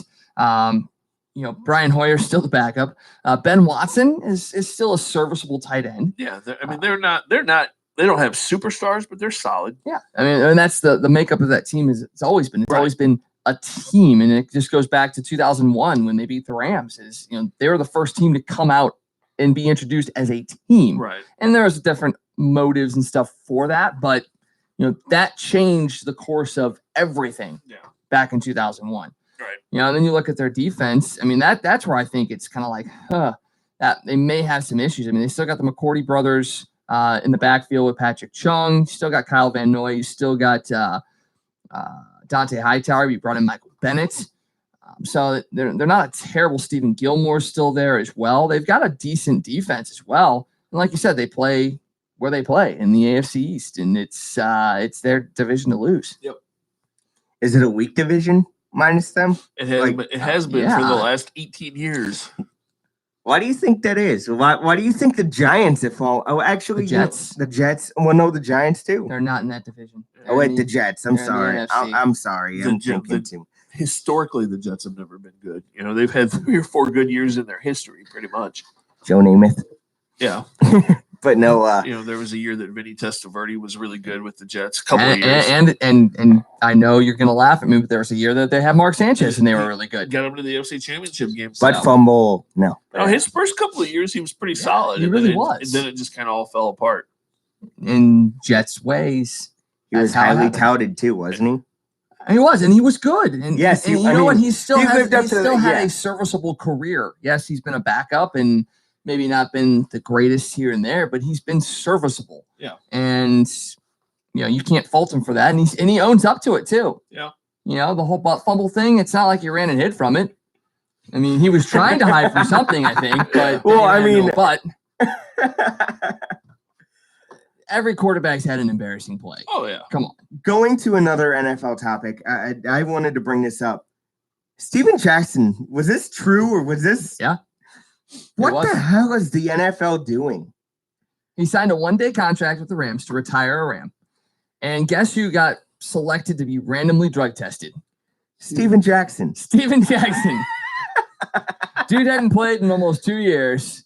He signs a 1-day contract with the intention of retiring a Ram. And they're like, you know what? We're going to need to come in for a drug test. And he's like, hey, you know what? Not going to happen. Like, come on. Is it just one of those things? Do they have just like some sort of like randomizer that just plugs in every single guy that has had a contract and they just hit a button? Because someone has to sit there and be like, hey, you know what? This just doesn't seem right. Right. Like, how do you let What's that next? get You're out gonna there? bring back Barry Sanders and have him take a random drug test? Well, he's not going to sign a contract. Well, you know. Just saying, it's- I know, I'm but just saying, if a guy I'm goes back sorry, and signs a but- contract, because who is it? There's another guy that's coming. Oh, Jordy Nelson is coming back. He's going to sign a contract with the Packers to retire a Packer. Yeah. I guarantee you, if they don't send him a random drug test thing, now all of a sudden we're back on this whole Racial thing. exactly, and not. I don't know. I'm beyond words when it comes to the NFL. I like when you talk with your hands, like you don't know what to say, but you're like, "What the hell am I doing here?" But no, seriously, I question that on a daily basis. But It's just another example of the NFL has no idea what they're doing when it comes to public relations. They really don't. Roger Goodell, easily. Not easily. He's in a pretty big. This is an argument, in my opinion. Worst commissioner in all of sports. He's probably in a head-to-head contest with what's his name? NHL. Batman? Yep. Because a lot of people want to say Bettman's terrible, and every time Well, Bettman's out, let me just say this. I gotta pull. Am I up. nuts for saying I this, just want or- to see this. I just want to see this. am I nuts for saying this, Scott? You think? So the NFL, an average NFL team is worth $2.57 billion, an increase of 2% over last year. And that's why Roger Goodell is still the commissioner. So can you say that he's the worst, one of the worst, And commissioners when you've increased the league worth by 2% Well, year over year? no, I'm not talking in that sense. From a business standpoint, And that's good all job. it And is. that's all No, the owners no, care That's about. all it is. That's all the NFL. then what about all the guys that went to jail? All They the don't give a guys, shit all the- about that. all the- They don't care. Who is the majority of ownership in the NFL? And we've talked about this Old- many times. old white males. Old white men. Old white billionaires, basically, and they don't care. If they cared, Kareem Hunt wouldn't have been playing again after 8 weeks last year. They don't. They've shown it over and over and over again. They don't care. I just don't get it, man. I mean, you do this stuff in baseball, you're banned from baseball. You do this stuff in the NBA, it's Right, almost because the same as the you NFL. look at the diverse nature of ownership groups. You look at the NBA, you have a diverse set of owners. Yes, you still have old white billionaires, but you've got young blood in there. You've got male and female ownership. You have different racial ownerships. You have different factors, sexual orientation ownerships. You've got women coaching on benches now. Yep. So, I mean, it's a progressive movement, and you can see that in the way that they treat different things and the way they treat things differently than the NFL. Major League Baseball, still mostly owned by older white billionaires, but you're starting to see more ownership groups versus ownership singular. You're starting to see multiple ideas coming. You're starting to see, I think what. Well, there's so much diversity in coaching and stuff in baseball Yeah. where there isn't in the NFL. There's no minorities really coaching even in the NFL. Who's in Pittsburgh? Yes, Okay, that's like thir- one of 32 teams. There's like 3. I'm just saying. I mean, and they had it to- just comes to mind. Well, and they had to make a rule in the NFL that you had to interview. That tells you right there that the fact that they even had to make a rule where you had to interview somebody of a different ethnicity tells you how. Here you go. There's 3. no, there's not. Wait. There's more than that because my Tom was not on that list. I didn't know Rivera was a minority. He's Hispanic. He's Hispanic, yeah, but yeah, I guess I don't know. I just always was told like minorities. I always thought were African American men. That's what I grew up to believe. So nobody else is a minority. I mean, but I just like when I hear minority, what do you often think of when you hear minority? Not white. Right. Yeah. Okay, you stumped me there. Okay, you won this one, but seriously, I mean, I'll sit there and say that in my mind, when I think of minorities, I think of non-white, but I don't. It's not in the sense that I think they're beneath.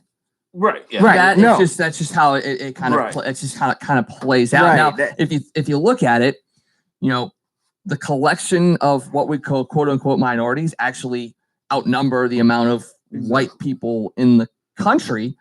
But, you would think that, especially in the NFL, that would start to kind of permeate and you start to see maybe former players come up and start to get into coaching ranks and maybe ownership groups and stuff like that. And in the NFL, it's just not happening. Right. I get it. Not I happening. mean, I'd like to know, like, why is the NFL not wanting to do this, or okay? They're not big on change, as we've talked about. They're old white billionaires that are stuck in their ways, and they don't. What was the Carolina owner that they made give up the team? No, not Carolina. Jerry Reese or Jerry Richardson. Yeah, Jerry Richardson. Yeah. But okay, because he compared them to the players to slaves, basically. Yeah, Nick kind of got us back on track there. Thank God, because it was getting bad. At least we're still talking sports. Yeah, we are. Yes, we're talking about race and all that stuff, but that has a place in sports right now, and it's a conversation that needs to be had. It's just one of those things. The NFL is not progressive. The other leagues are going that way. Right. And it's crazy considering the makeup of NFL teams.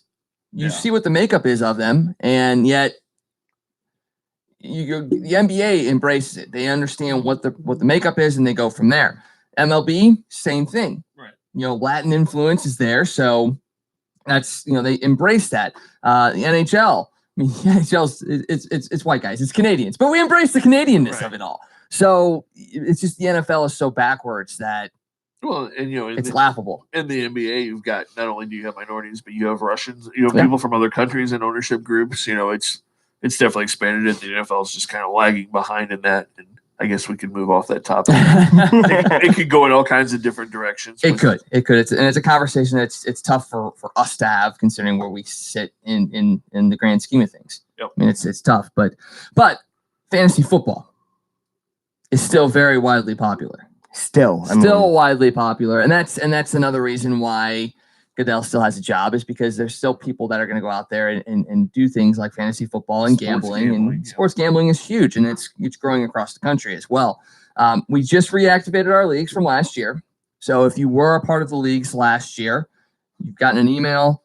Hey, let us know if you're back in. We need to know on Friday if you're back in.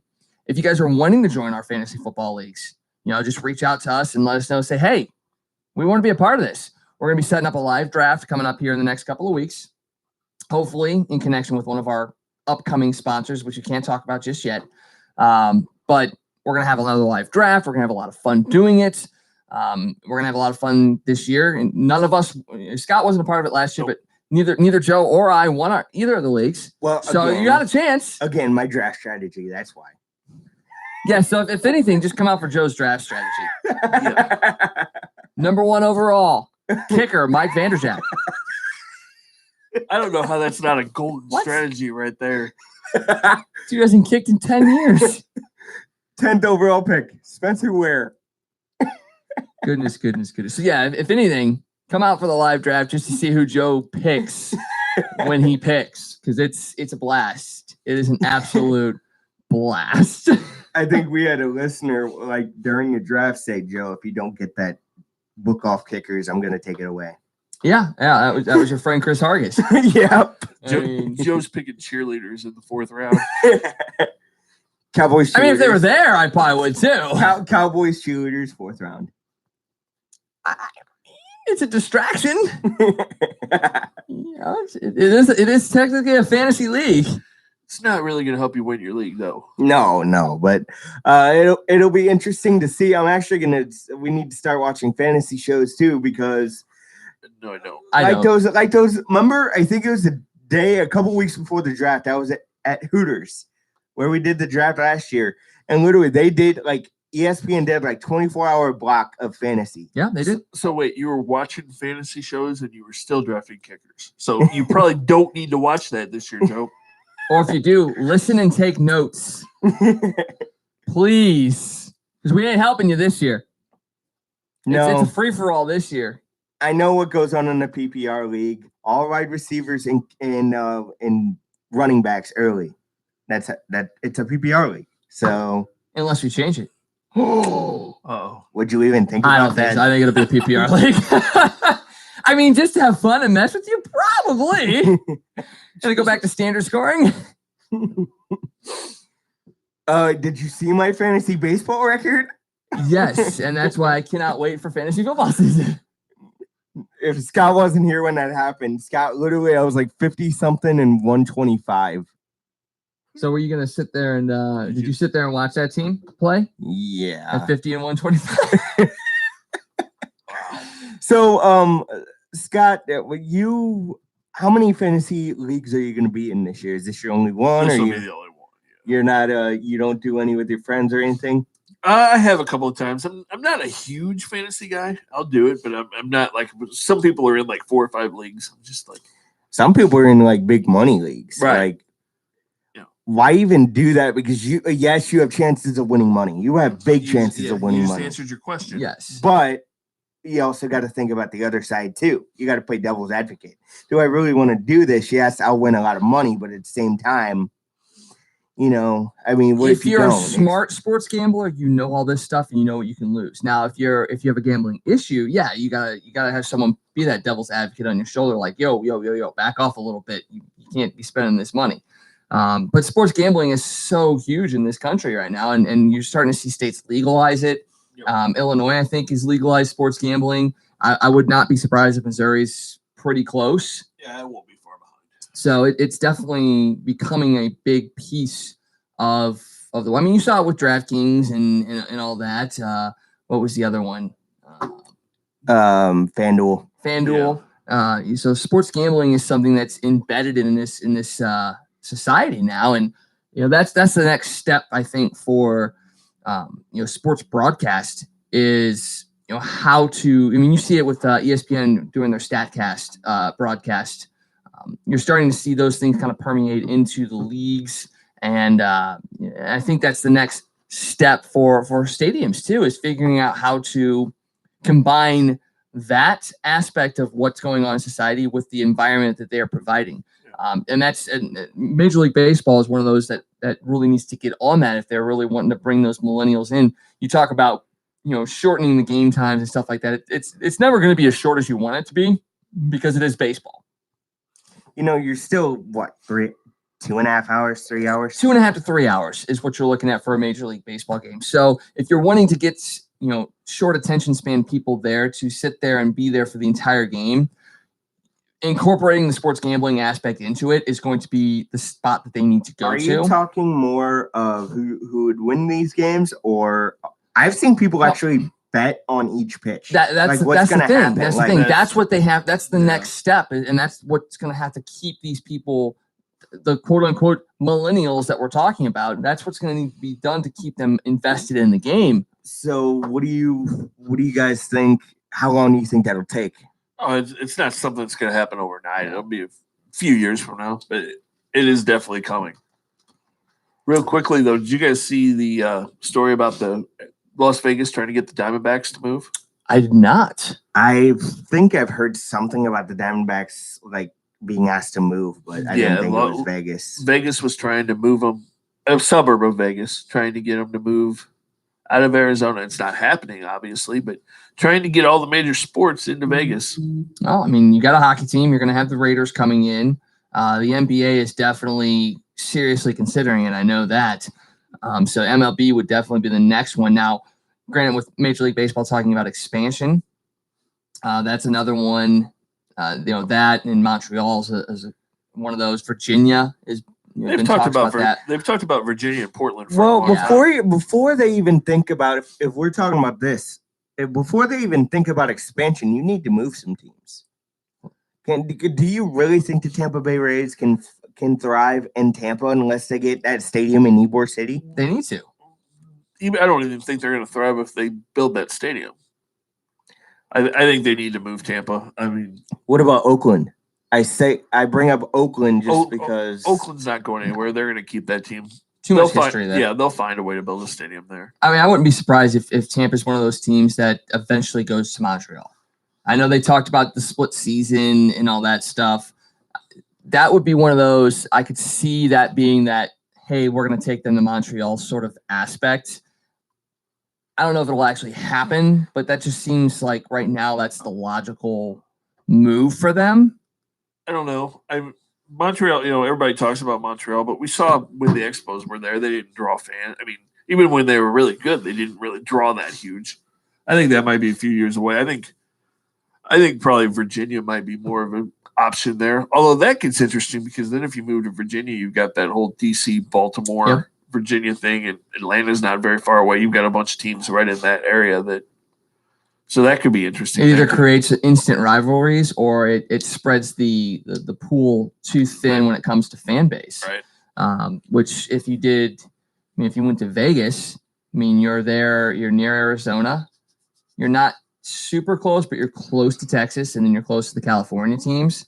Another case of instant rivalry or spreading the fan base. But I don't think the fan bases would be spread as much as you would think if they were to go to a place like Vegas. Right.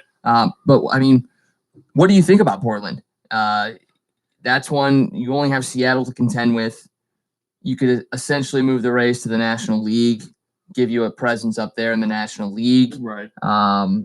With the way the Seattle-Washington market is expanding, they're getting a hockey team. Talks of an NBA team coming back there are ramping up as well.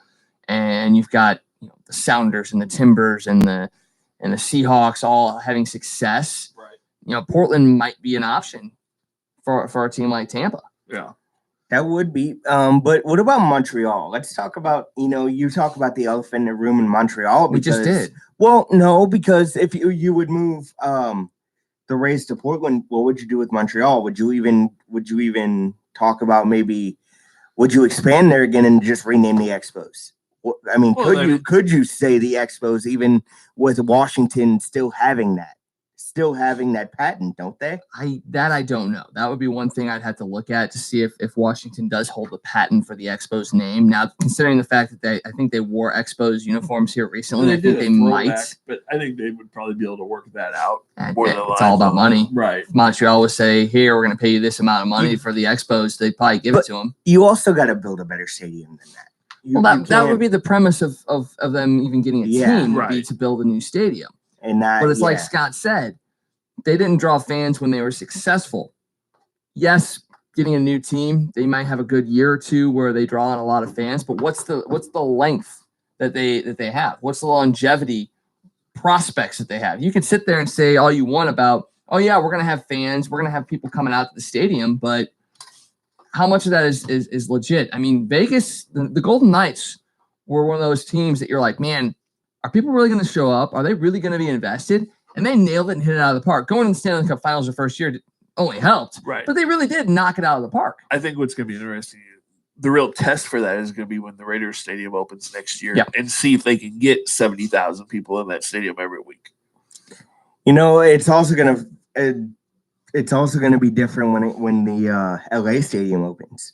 If the Rams can get 70,000 people, or the Chargers for that matter can draw 70,000 people. The Chargers aren't going to draw 70,000. Chargers can't draw 25,000 people in that soccer stadium. StubHub Center. The Rams will draw at first. In a couple of years, when they aren't so good anymore, we'll see. Todd Gurley's on his last leg now already. Yeah. That's nuts. He was just drafted when they moved to LA, and wait, 1 year. You're right. It was 1 year, 1 or 2 years in St. Louis, and then he was the rookie of the year in St. Louis. It's great, man. It's crazy how an NFL player can be. What's the lifespan of an NFL running back? 3 years. 3 years. There you go. It's actually like 2.8. Yeah. But that's nuts. That's crazy. Crazy. It tells you right there. That tells you where Gurley's at, because he's in year 4 or 5 right now. Well, and you got to consider too that he had major knee surgery at Georgia. So it's not surprising whatsoever that he's essentially on his Didn't last he kind leg. of a knee injury when he was drafted? Were people questioning that, or is this thing on? I don't think your mic's on, Scott. Scott, what was he? No, I'm sorry. Right now, he just said my it. head's nowhere. He had major surgery at Georgia.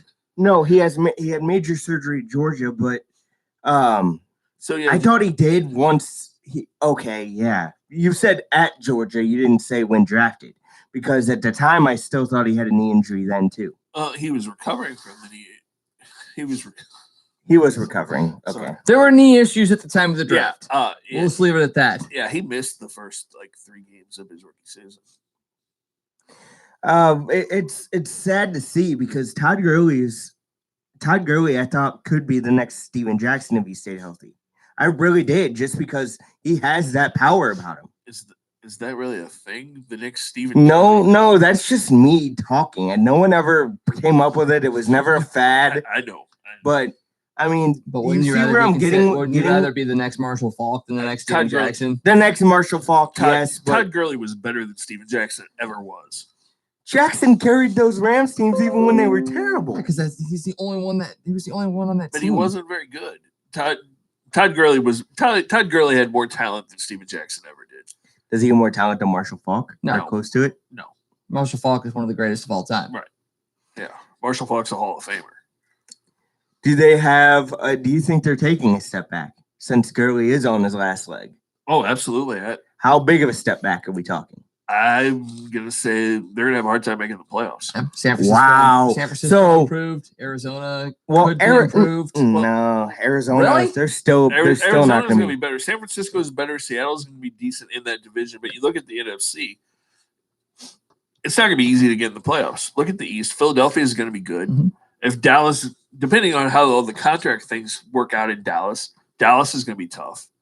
You go to the North, you got the Bears, you've got the Vikings, you've got the Packers. Even the Lions are good. Tampa Bay is going to be better. You go down south, you got New Orleans, you've got Atlanta. Carolina can't be overlooked. And Tampa Bay, you never know. They could have a good year. I mean, so the NFC is going to be tough. They actually have a coach now in Tampa. Yeah. I mean, Bruce Arians. yeah. So they could be better. I'm not gonna. It'll be interesting to see how Jameis Winston does with him as his head coach and offensive coordinator, because Arians is definitely an offensive quarterback driven coach. So it'll be interesting to see how he comes along. It's what about the even the Dolphins in the NFC? Dolphins are would in you- the AFC. Oh, why am I getting that wrong? You're all over the place today, man. Man, I'm my head. I don't know where my head is right now. Sorry, guys. You're fine.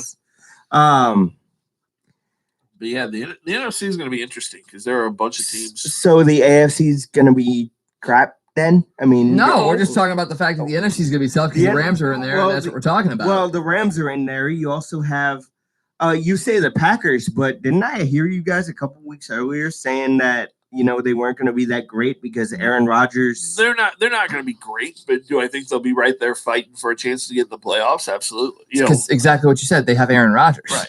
I don't think they're going to be 12-4 or 13-3, but I can see them being 9-7 or 10-6. 10-6. Yeah, I see 10-6. It was more of a, but I get your point because I don't think Rodgers has that many weapons now. Randall Cobb's gone, so Jimmy Graham's going to be a bigger weapon for him this year. Yep. But the NFC North is going to be interesting because those teams play each other twice. So well, and I want to see see the second year of Mitch Trubisky too because it's his third year. Third year, thank you. His third year. I'd like to see how he does in his third year. Coming off of last year, yes, it was the Corey Parkey missed kick, but the thing is, he took them pretty far. The Bears are going to be very good. Yeah, I think the so- Bears win that division. And actually, they're my pick to go to the What Super is it Bowl with in the people AFC. in the Detroit Lions? Yes, I know Matthew Stafford's pretty good, but does he? Megatron's gone.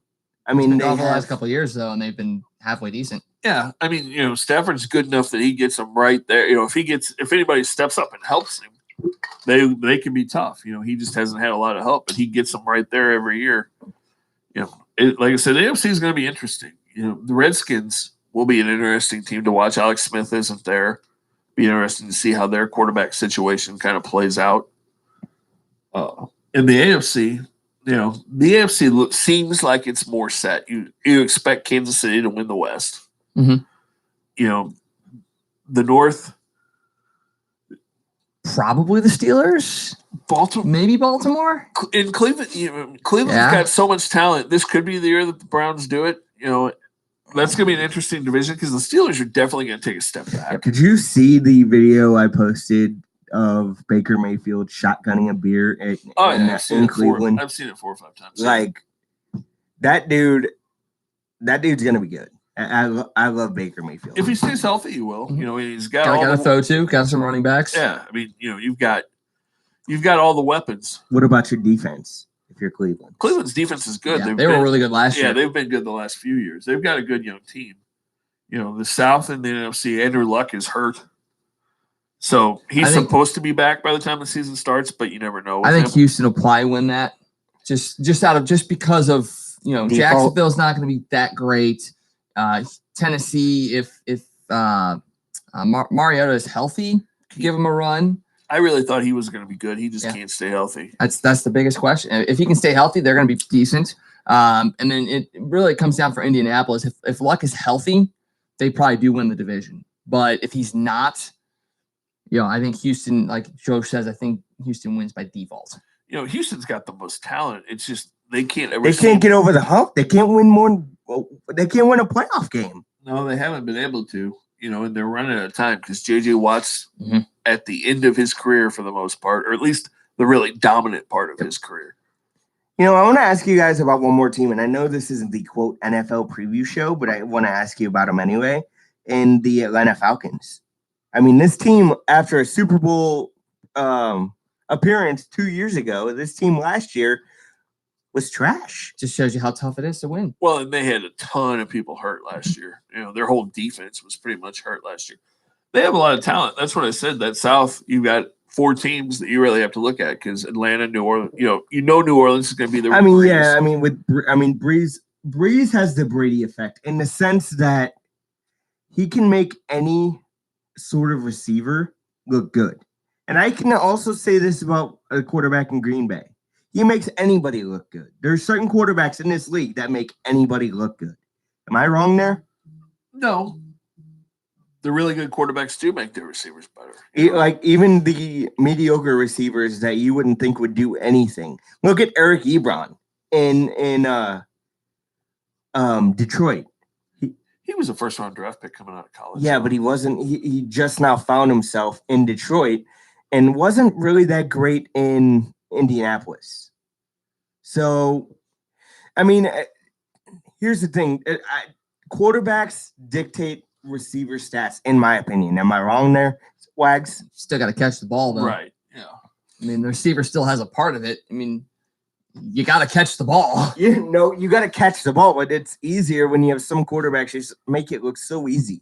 I bring up Peyton Manning in this sense, too, when he played. Although Peyton had some really good receivers. But I mean, still, he threw the perfect ball in there where only his receiver could catch it. He didn't throw the perfect ball in Denver. Nah, not really. No, And that aspect, the receivers made the quarterback look good. But again, both places he was. I mean, Indianapolis, he had Harrison and Reggie Wayne, and then he went to Denver and had Demaryius Thomas, and he had Eric Decker, and he had a lot of talent everywhere he went. That he did. So what would you guys take from the show besides me having a massive brain fart? That was pretty much all it was. Yeah, it was just all over the place today, pretty much. Yeah. So just quick, I just want to give you my guess on soccer too, because we got to get this out. We don't really have a whole lot of time, a couple minutes. So I think the announcement is coming when the U.S. men's national team is here at Busch Stadium. That would be a smart move. I think September 10th. September 10th. I think that's when you're going to hear the announcement from the MLS, because the MLS says they're in contract negotiations, all that stuff. I'm pretty sure that we're set to announce it. I just think that would be the most prudent thing for them to do, is to take that moment of, hey, look, we got the men's national team here, and yes, they're not as high profile as the women's team, but it's still a big matchup, a big time event here, that for them to sit there and announce it on that night, maybe at halftime, that would be huge. Would be the perfect time for them to do that. I'll give you that one. You might be right, Tyler. So, yeah. One would ask before we go, we got less than 2 minutes, but one could ask, why are they pushing it? Why are they waiting to announce? Why do you think? I think they just want to make sure they have everything. Yeah. All the eyes crossed. Oh my! Joe's rubbing on me. You cross-eyed. Eyes dotted, T's crossed. And you also got to look. The MLS has done a very, very prudent job when it comes to vetting future teams. Right. It's a small league. They have to be right on everything that they do. And you just look at what they've done, what's happened in Atlanta and then LAFC and even Seattle and Portland as well. They've been very prudent about who they are bringing in and how they're doing it. So, real quick, we want to throw out what you think the name of the team is going to be since you've already hit the date. Hold on.